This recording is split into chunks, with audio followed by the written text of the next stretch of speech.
السلام علیکم. په مئی کې چې د پاکستان او د انډیا جنگ وشو، پاکستان انډیا له 15 جهازونه راوغورځول او په هغې کې 2 رافیل هم وو. دا خبره به پاکستان کوله، انډیا منله نه. انډیا به واقعي دنیا ته وایي چې دا پاکستان دروغ وایي. زمونږ ایرفورس انتهایی سټرانګ ایرفورس دی، زمونږ ډېر هوښیار سکلفل پایلټس دي. دا د چا هغه پلار هم نشي راغورځولی، پاکستان به سره وغورځوي. بیا پکې په منځ کې ډونالډ ټرمپ هم راغی. ډونالډ ټرمپ هم د پاکستان بیانیه واغستله او دغه خبره کوله چې پاکستان انډیا له 15 جهازونه راغورځولي دي. اصل کې خو پکې د هغه مقصد دا و چې انډیا پرشرایز دومره کمه چې د رشیا نه واوړي او زما طرف ته شي، اسپیشلی د رشیا SU-57 پرېږدي او زما نه F-35 جهازونه اخیستل شروع کړي. خیر هغه خو پکې لږ مالګه مرچکې ډمبره مسالې پې لږ ورسې وکړله ډونالډ ټرمپ. هغه خو د 15 نه 1406 یې کړو، بیا یې په بل یو سپیچ کې چېرته اووه یاد کړي، بیا پکې 8 هم یاد کړي. شی خو پسې روان هغه انډیا څو پورې دا خبره منلې نه، زما په خیال چې دی به د 2 درزنو نه هم سیوا کړي. اوس دغه خبره چې انډیا پاکستان یادو په ټوله دنیا کې چې پاکستان دروغ وایي، په حقیقت کې پاکستان زموږ جهازونه نشي غورځولی. د انډیا سره ریسنټلی یو داسې حادثه وشوله چې اوس به دنیا د پاکستان په دې بیانیه باندې، د پاکستان په دې خبره باندې یقین کوي چې او پاکستان د انډیا جهازونه په حقیقت کې غورځولي دي. او ډونالډ ټرمپ له خو جوړه شوله، هغه باقي دنیا کې اوس ښه واویله مچاوي چې وګوره ما درته ویل نه، زما خبرې بالکل ټیک دي. او انډیا به نور هم پرشرایز کوي چې ګوره زما سره ډیل وکړي F-35 والې ګینې په دې دنیا کې د خصم شرمو. کم حادثه د انډیا سره وشوله چې خلک به د پاکستان په خبره باندې یقین شروع کړي. د دوبۍ په ایر شو کې د انډیا یو جهاز چې د هغه نوم تیجس دی، هغه راپریوتو او کرش شو. ویډیوز د ده په سوشل میډیا باندې وایرل دي، تا به کتلي. اوس غټه خبره، انتهایی غټه خبره دا ځکه ده چې دا کریش شوی دی په دوبۍ ایر شو کې، مطلب په جګړه کې نه دی شوی، په بارډر باندې نه دی شوی، د چا سره په جلب کې نه دی شوی، په ایر شو کې شوی دی چې صرف شو وه. او دا شو جوړه د دې دپاره وه چې کوم ملکونه دي چې هغه خپل اسلحه، خپل هوایي جهازونه دې شو ته راولي او باقي دنیا ته یې وښیي. ټوله دنیا دلته راجمع شوې وه. دوبۍ ایر شو ډېره غټه شو وي، ټوله دنیا دغه ځای ته راجمع شوي او هغه د نورو ملکونو جهازونه او د هغې اسلحې ګوري چې بیا د چا د کوم ملک جهاز خوښ شو نو د هغه سره ډیل وکړي، د هغه نه یې والي. بزنس په دغه ځای کې کېږي. نو په داسې ځای کې چې په هغه ځای کې خپل بهترین سکل او بهترین آرمز پیسز جهازونه شو کول پکار دي، په هغه ځای کې ستا جهاز راپرېوتو، د دې نه بله غټه بدنامي په دنیا کې نشته. هغه کار د انډیا سره وشو، د انډیا د جهاز تیجس فایټر سره وشو. او بیا یوازې دا خبر هم نه، دې کې چې کوم پایلټ ناست و هغه پایلټ پکې هم کرش شوی دی، هغه پکې هم مړ شوی دی. مطلب ته سوچ دې ته کولی شي چې دا تیجس جهاز د دې قابل هم نه شو چې سیټ ایجکشن وکړي او دا پایلټ بار ته وباسي. ګوره دا سیټ ایجکشن نه دی، دا په دې جهازونو کې چې کوم جنگي جهازونه په هغې کې د پایلټ دپاره داسې سیسټم کړی چې کله ده ته پته ولګي چې زما جهاز دشمن ویشتو یا کرش کېږي یا راپرېوځي، دی بټن ووایي بره سر د جهاز نه کولاو شي، د سیټ کې دومره مضبوط سپرنګان یا ترس سیسټم لګېدلی چې دا سیټ لرې وولي، هغې کې خپل پیراشوټ یې هغه کولاو شي او پایلټ ښه مزېدار ښکته لینډینګ وکړي، د کرش نه بچ شي. دې ته سیټ ایجکشن وایي. تا که خیال کړی د نن یو څو میاشتې مخکې په د امریکې په الاسکا کې د امریکې F-35 جهاز هم راپرېوتی او کرش شوی و، د هغې نه پایلټ سیټ ایجکشن کړی او ښه مزېدار بار ته وځي، هغه ویډیو کې راغلی او په پیراشوټ باندې راکوشي، دې ته سیټ ایجکشن وایي. اوس په تیجس کې چې کوم د سیټ ایجکشن والا سیټ لګېدلی و که نه، هغه مارټن بیکر والا جوړ کړی. مارټن بیکر بیا چېرته کې سرچ کړه، په ټوله دنیا کې بهترین سیټ ایجکشن والا سیسټم یې دوی جوړوي او هغه پرووایډ کوي جهازونو ته. د مارټن بیکر والا سیټ ایجکشن پکې لګېدلی هم او د هغې باوجود هم پایلټ دې ته جوړ نه شو چې دغه سیټ ایجکشن وکړي. په داسې طریقه باندې دا جهاز کرش شوی دی. نو ته کتی شي چې دا د انډیا دپاره، د انډیا د اسلحو دپاره او بیا د انډیا د بیانیې دپاره څومره غټ نقصان، څومره غټه تباهي ده. چې هند په دوبۍ ایر شو کې د هغوی سره دا کار وشو، د هغوی جهاز کولیپس شو او راوغورځېدلو. دې جهاز اصل کې کوم مینیورینګ ګوره، دا هوایي جهاز نه دی، دا چې په هوا کې دا لوټونه موټونه اړي، تا به ټریننګ والا جهازونه کتلي، په هغې کې په سټارټ کې په پایلټانو باندې دا زده کوي، په جهاز باندې لوټونه اړي، داسې لوټ واړوه او ښکته لاړ شه او په بره باندې لاړ شه، جهاز فري که او بیا یې ان که. دې ته مینیورینګ وایي. او دا په جنګي جهاز کې د حد نه سیوا لازمي. دا دوی صرف د شو دپاره نه کوي، دا ضرورتي، دا د جنګ په وخت کې په کار راځي. د جنګ په وخت کې جنګي جهاز اکثر ډاګ فایټ کوي. ډاګ فایټ دې ته وایي چې ستا جاز د دشمن د جاز سره مخامخ شو، یا هغه تا پسې در پسې دی یا ته په هغه پسې ورپسې. نو اوس هغه ستا جاز ونولي یا چې ته د هغه جاز وولي، د دې دپاره پکار دا ده چې ستا دا جاز دی سم کویکلی په سپیډ سره بره ښکته اخوا دېخوا رولز لوټونه اړول دا وغیره کولی شي. دې ته وایي منیورینګ. که دا جاز منیورینګ تیز نشي کولی، دشمن جاز دی ولي، یا د دشمن جاز ولي، یا د سټرنګر میزایل ولي، یا د هیټ سینسینګ والے میزایل ولي، نو د دغې څیزونو نه خلاصېدلو دپاره دا منیورینګ او دا فلیرز دا ډېر زیات لازمي چې ستا جاز په سپیډ سره تاویدی راتاویدی شي، د بل جاز نه به ځان بچ کولی شي، دفاع به کولی شي. نو دوبۍ ایرشو کې چې کوم خلک راغلي وو نو هغوی به په جازونو کې دقه کتل، لازماً به یې کتل چې کوم جاز په څومره سپیډ کې تاویږي راتاویږي، منیورینګ کوي، لوټونه اړوي او ځان څنګه بچ کولی شي. نو دا منیورینګ د دغې دپاره دا جازونه شو کوي. نو دې جاز دقه منیورینګ کو او دقه شو کول چې ګوره د انډیا تیجس چې دی دا په ډېر سپیډ کې تاویږي راتاویږي او ځان بچ کولی شي. د دقې منیورینګ په دوران کې چې د کله لوټ اړو که نه او د دې ځمکې سره رالنډ شو، په دې کې دوی د دې ځمکې سره بلکل رالنډ شي، واپس اوچت شي. چې دی رالنډ شو خلکو ته داسې ښکارېده چې دی به واپس اوچتېږي، خو اړوله اوچت نه شو، پایلټ هم سیټ ایجکشن ته جوړ نه کو، کریش شو. مین وجه د ده څه کېدلی شي؟ نو په دې باندې اوس چې کوم ایکسپرټس دي هغوی انویسټیګیشن روان کړی دی الریډي، خو چې کومې خبرې مخې له روانې دي که نه، نو په هغې کې نمبر 1 خبره دا کېږي چې په دې جاز کې الریډي ټیکنیکل ایشو وه. ته سوچ کولی شي انډیا چې کوم په ځان باندې یو فخر کوي، یو غرور کوي په خپل ایرفورس باندې، وایي چې یاره د دنیا 3 یا 4 نمبر سو پر طاقت خو زه یمه، هغه چې ایرشو ته یو جاز بوزي په هغې کې الریډي ټیکنیکل مسلې د هغوی په دوبۍ کې په ایرشو کې دا جاز ولاړو او ښکته یې ورته دا بالټی کېښودل او تیل تیلي کېدل. هلکه دا څه د ګلاب شیر د دوکان د تیلو ټینکۍ خو نه ده، د خدای ظالمه تا دلته کې دوبۍ ایرشو ته جاز راوستی دی او هغې نه تیل لیکېږي او تا ورته دلته کې باسکټ ګوټی کېښودی دی، په هغې کې جمع کې خلکو ته تصویران هم ویستل، هغه هم وایرل شو. نو ته ماته ووایې دا څومره غټه بدنامي ده د هغې دپاره، د هغوی نه به څوک دا جاز والي چې د هغې نه تیل لیک کېږي. ټیکنیکل ایشو شته دی، کم ایکسپرټس چې دي هغوی دا وایي. بل په دې کې خبره کېږي چونکې د منیورینګ او تاویدو راتاویدو، نو دا نیګیټیو جي ایشو هم کېدی شي.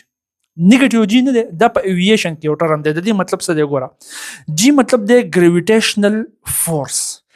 دا ځمکه نه ده، دا چې دا هر څه ځان ته راکاږي، دغې قوت ته کششي ثقل یا ګریویټیشنل فورس وایي. صحیح ده؟ د دې اکسلریشن چې دی نو هغه 9.8 میټر پر سیکنډ سکویر دی اکسلریشن. اوس چې کله فری فال کېږي په دغه اکسلریشن باندې به راروان یو څیز، خو که یو څیز په سپیډ کې نور هم ښکته راځي نو د ده دپاره د ګریویټیشنل فورس ورو ورو کمیږي. که په سپیډ کې په بره ځي ګریویټیشنل فورس ورو ورو سیوا کېږي. مطلب ته په جاز کې ناسي او جاز په سپیډ کې په بره باندې روان دی، نو نارملی چې ته ښکته څونه زور محسوسي، هغه زور به په تا باندې ډبل ټریپل کېږي. دس از ډیو ټو انرشیا، لا اف انرشیا دا وایي. نو دغې ته بیا ویلی کېږي چې دا ګریویټیشنل فورس سیوا شي +1 +2 +3 چې څو چنده سیوا کېږي هغه وله ویلیو ورکوي. خو که فرض که په ښکته راځي بیا به دا ګریویټیشنل فورس ورو ورو کمیږي، 0 ته به هم رسي او نیګیټیو ته به هم ځي. په دې باندې د آینسټاین هغه مشهور ایکسپریمنټ دی چې هغه ویل سوچ یې کوو چې زه په لفټ کې داسې ولاړ یم او دا لفټ دا رسۍ کټ شول او لفټ په ښکته باندې غورځېدل شروع شول، نو زه به په لفټ کې په هوا شمه، ځکه چې لفټ په ښکته باندې بالکل فری فال کوي، غورځېږي به، فری به غورځېږي، نو ما باندې به بیا د ځمکې کششي ثقل اثر نه کوي. دې ته وایي زیرو ګریویټي او دا په فری فالینګ باډي کې کېږي. په فزیکس کې دا تا الریډي ویلي دي. بلکې د دې یو مشهور ایکسپریمنټ دی، ته یې په خپله هم کولی شي. یو بوتل راواله، اوبو نه یې ډک کړه، سر پرې کلک بند کړه او په هغې کې سوري وکړه. سوري پرې وکړه، تا ته به ښکاري چې د دې سورو نه اوبه بهېږي، خو که دا بوتل تا داسې پرېښودو او په ښکته باندې بوتل تلل شروع کړل، غورځېدل یې شروع کړه، نو د دې سورو نه به اوبه تلل اوتل بند شي تر د هغې پورې تر څو پورې چې دا ځمکې ته رسېدلی نه وي، واپس ولاړ نه وي. دا اوبه تویدل ولې بند شو؟ په دغې اوبو باندې اوس دا ګریویټیشنل فورس د ځمکې کشش ثقل نه اپلای کېږي، 0 شو، ځکه چې دا ښکته فری فالینګ کوي. دغې ته 0 اکسلریشن وایي، 0 ګریویټیشنل فورس وایي. اوس که فرض کې یو څیز د فری فال په ځای باندې په زور په ښکته ځي، لکه څنګه چې جاز ځي په زور په ښکته ځي، نو بیا ګریویټیشنل فورس 0 نو بیا ماینس ته ځي، نور هم کمیږي، -1 -2 -3 چې څو چنده کمیږي هغه وله ویلیو ورکوي. نو اوس په دې جاز کې دا چې کوم انجینیران دي دوی پکې دا کیپیبلیټي، دا صلاحیت په جاز کې ږدلی چې د ګریویټیشنل اکسلریشن په ماینس کې څونه برداشت کولی شي او په پلس کې څونه برداشت کولی شي. دغه د تیجس هغه زما په خیال چې ماینس 3 یا 3.5 ده. دا خو کافي نیګیټیو ګریویټیشنل فورس ده برداشت کولی شي. نو ځینې ایکسپرټس وایي چې کېدای شي د نیګیټیو ګریویټیشنل فورس د وجې نه د نیګیټیو جی د وجې نه په دې تیجس فایټر جیټ کې څه ایشو راغلي، ټیکنیکل ایشو راغلي او تباه شوي. او ځینې وایي چې نه د دې نیګیټیو جی اثر چېرته په دې پایلټ باندې شوی، په پایلټ باندې هم کېږي. پایلټ د دې دپاره ښه کافي ټرین کېږي، خو ظاهر خبره د انسان دی په هر ځای کې چې مسله د هغه نه غلطي سرزد کېدی شي. کله چې یو جهاز په ښکته باندې په سپیډ کې روان وي او د دې جی د دې ګریویټیشنل فورس کم چې ځمکه دا راښکل کوي د دې قوت نیګیټیو ته لاړ شي، نو ستا دا اینه نه ده، دا به ټوله د سر له راځي. نو اکثر چې ډېره زیاته په رش کې سر له راشي په دې کې بلیک آوټ کېږي. یو قسم له داسې 10 سیکنډو دپاره 15 سیکنډو دپاره به تا ته صحیح څه ښکاري نه، داسې حالت کېږي. خو دی پایلټ د دې دپاره ټرین کړی چې هغې بیا کنټرول کولی شي. نو ځینې ایکسپرټ وایي چې یاره کېدای شي دغې پایلټ دغه کنټرول لوز کو او 5-10 سیکنډ کې چې دی رایخېدو چې واپس جاز له په بره مخه ورکړم، جاز ایسته د ځمکې سره لګېدلی. دغې ته وایي جی لاک لیک اف کانشیسنس. د ګریویټیشنل فورس د وجې نه د انسان ذهن د 15 سیکنډو د 10 سیکنډو دپاره چې کار پرېږدي. نو دا هم یو ایشو په دې کې کېدای شي. اني هاو هغوی وایي چې موږ په یو انویسټیګیشن ټیم جوړ کړی دی، ایکسپرټس پرې ناست دي او هغې انویسټیګیشن کوي چې داسې څه چل وشو چې دا فایټر جیټ راوغورځېدو، کرش شو، هغه هم په ایر شو کې.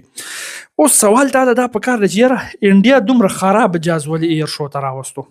مطلب دی خو زما سره رافیل دي، مختلف قسمه جازونه دي، تیجس غونته کې جاز چې هغې کې له آی لیکم دی دا یې ولې راوستو دوبۍ ایر شو ته؟ نو اصل کې خبره دا ده چې دا رافیل مافیل جازونه نه دي، دا انډیا د فرانس نه اخیستي دي، څه جازونه یې د رشیا نه اخیستي دي. انډیا که په بل ملک باندې خرڅوي او د هغې نه پیسې ګټل غواړي، دی به هغه جاز خرڅوي کوم چې د ده په ملک کې په خپله جوړ شوی دی. دې خو ورته وګوره که نه، دلته یې لیکلي دي انډیجینیس مطلب چې په خپل ملک کې په خپله جوړوي، خو پیسې به د هغې نه ګټي که نه.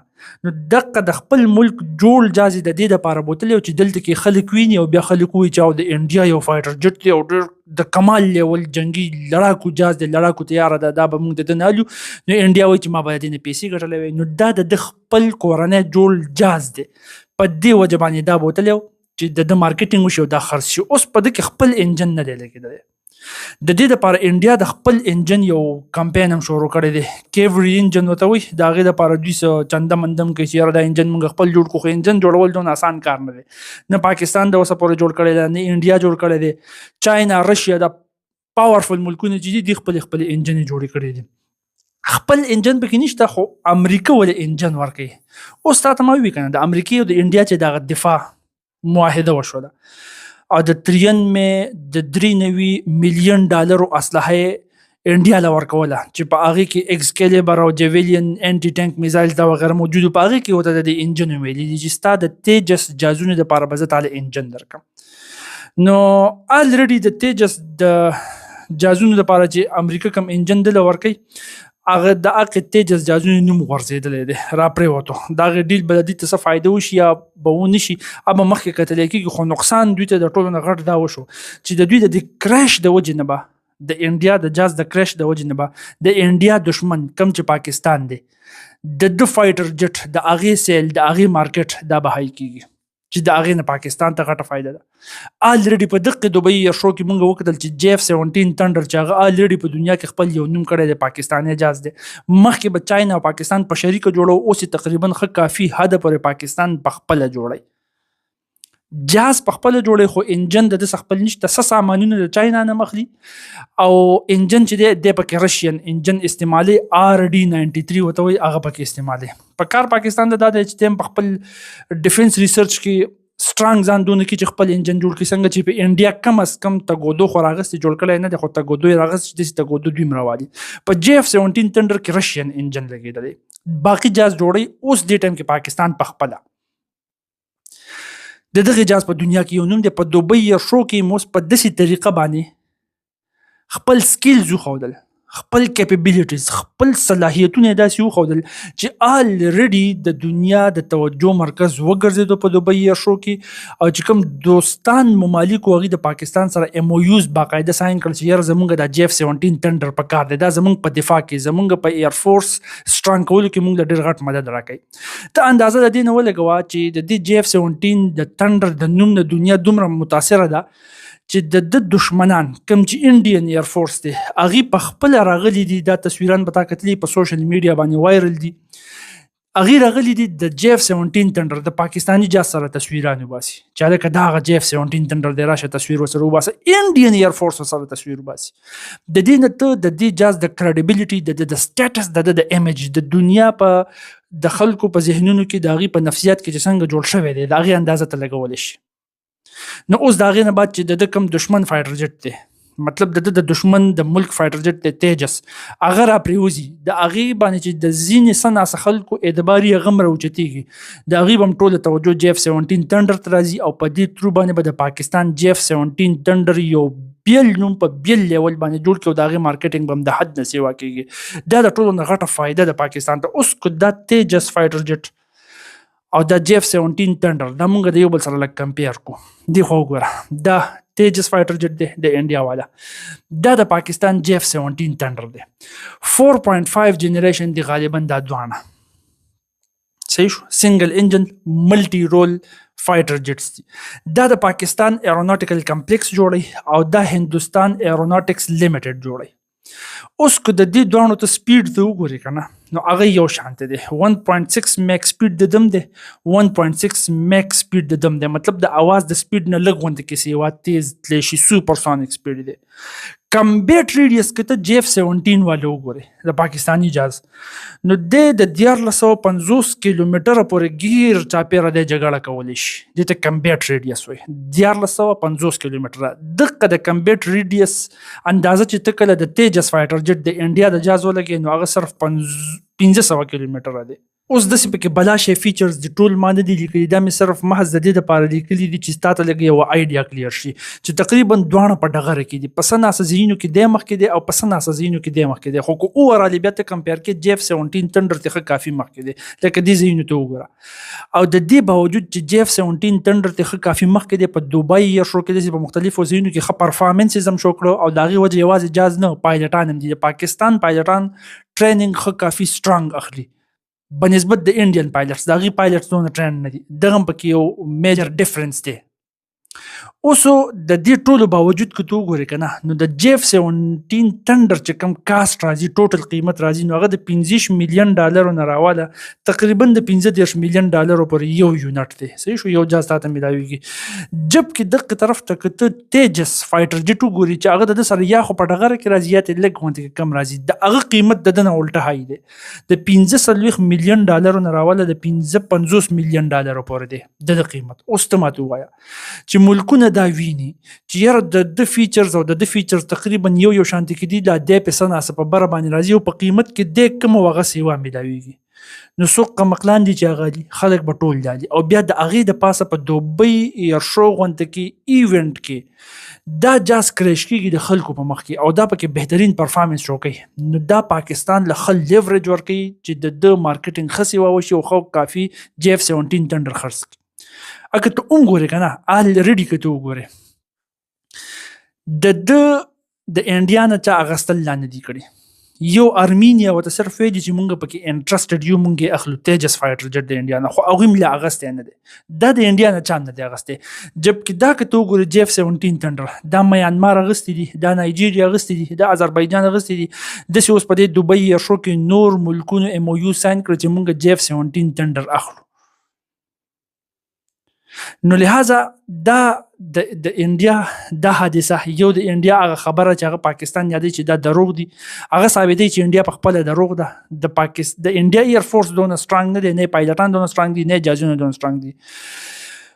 پراببلی غالب ګمان زیات دا دی د دنیا به اوس دا سوچي چې پاکستان په حقیقت کې د انډیا جازونه راغورځولي دي او ځکه یې ډونالډ ټرمپ هم وایي چې راغورځولي دي او دا پاکستان لا یو فایده یو بینیفیټ ورکوي اني هاو په اخره کې کوېسچن ستاسو نه دا دی چې ستاسو په خیال باندې پاکستان ایر فورس کې د ټولو نه سټرانګ او مضبوط جاز کم یو دی؟ جواب په کمنټ سیکشن کې ولیکه. وما علینا الا البلاغ. جزاکم الله خیر.